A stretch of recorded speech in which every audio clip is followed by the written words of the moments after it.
Hey, what's going on? So I want to talk about something different. I know I've been on the Charlie Kirk thing in the last couple of videos, but there's also another very interesting story going on with the singer David. So I want to talk about David, and um, I want to give a different take because I'm seeing a lot of videos out there. They're kind of like just really speculating on pretty much the same thing. So I want to give it a different angle. And so I just want to start off by saying that this video is not going to be a defense of David, but rather a psychological and systemic analysis. And at the time of this recording, there have been no charges that have been filed.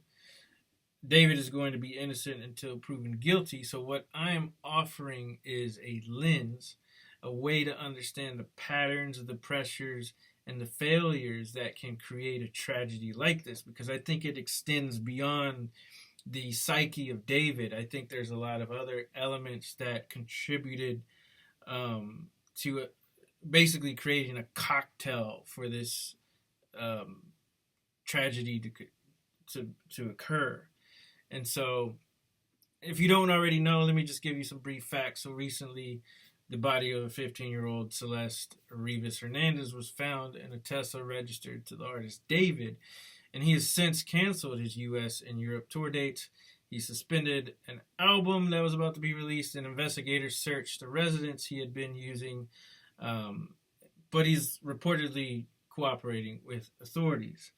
And I basically just kind of want to get off the whole psychopath narrative, because I don't think the whole psychopath fits. And there's a lot of commentary that frames him that way, especially with all the lyrics. But we must remember that a classic psychopath is cold, they're detached, and they are without empathy. And that is not the profile we see in his music or his persona. His lyrics are full of obsessive love, catastrophic despair, and violent metaphors, but they come, from too much feeling, not too little. So the more accurate psychological frame is more on the borderline personality spectrum, which is this anxious, preoccupied attachment, which is a style where love is essentially oxygen and the loss feels like death. And it was interesting because I actually prompted ChatGPT to look and analyze all of the lyrics to see if there were any hyperlinks going from song to song to song, and then to find some patterns.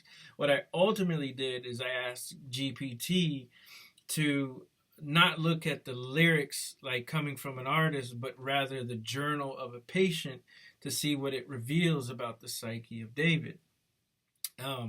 So I'm going to get into that a little bit, but before I do, I think it's important that we have an understanding of the timeline of when David may have met Celeste and, essentially ascending into fame.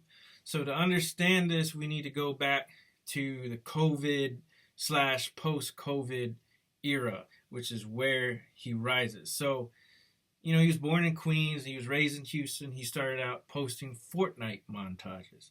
And so he started getting some copyright strikes, and his mom pushed him to make his own music.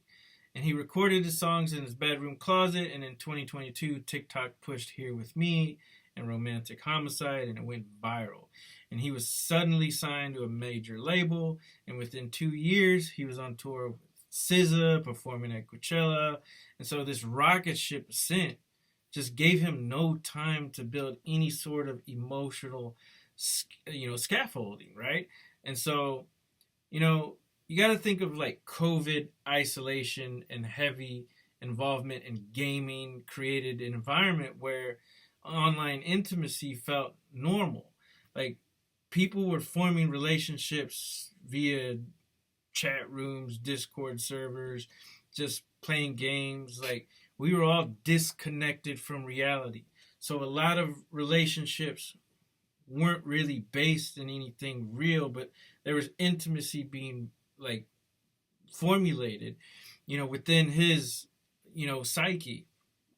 And so the other issue is that we got to look at the fact that these Discord servers, the voice chats, all the DMs, they really blur a lot of boundaries. And somebody like David, who may have had this anxious attachment, those spaces can feel safer and more controllable than in real life. So it just kind of opens up this pathway for something to really just kind of, develop more than it should have, right? There's no age verification on a lot of these platforms. And so the power imbalances get ignored. David can just start playing games with somebody, and then he finds out this girl's a lot younger than him, but that intimacy was already developed. And for somebody, like I said, with that psychological profile, he's already attached, he's anxious. And David knew that this was wrong the whole time. He's not somebody that's just ignoring and disregarding it. He knows it's wrong, and that only adds to his anxiety, right? And so, like,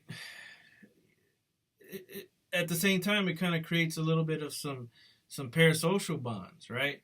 That deepen without any sort of like guardrails. So it's just a completely different way to look at it. And like I said, I'm not trying to defend the fact that, the girl was much, much younger than him. And of course, a minor. But let's get into his songs, right? So his songs, the visuals often blur the whole, love with death. So in a normal context, that's just metaphor and aesthetic.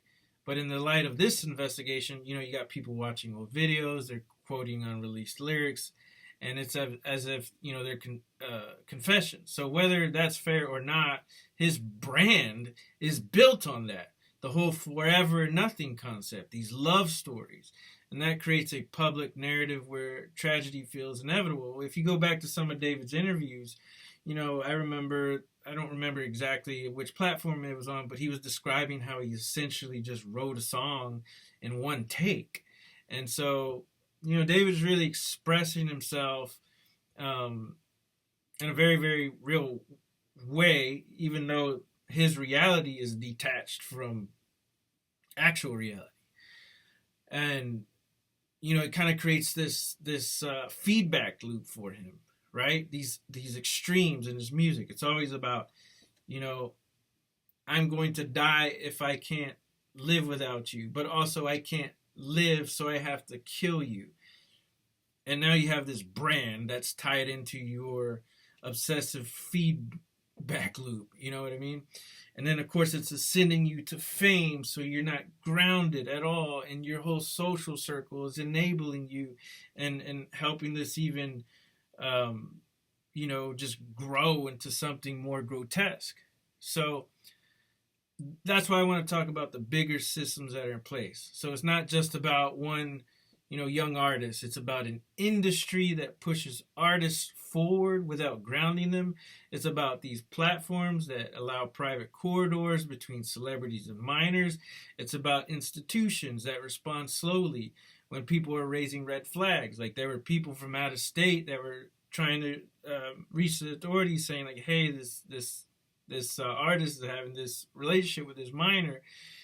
And, the authorities essentially, from my understanding, didn't really do much because they couldn't do much. So there was a failure on that system.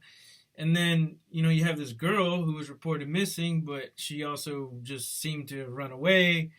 I'm not really sure if her family even cares or cares enough, basically. And so all of those things are failures, and they are ingredients for the perfect cocktail for this specific tragedy to occur. And here we are on social media, we're discussing it. His music is getting more streams. So it's just it's a crazy world we're looking at, and we have to understand that all of this contributes to possibly allowing for these tragedies to occur. So I don't really see a cold psychopath here. I see someone who's very obsessive and very anxious. They just launched far too quickly, and then you're just detached because your connection to the fans is through digital means, right?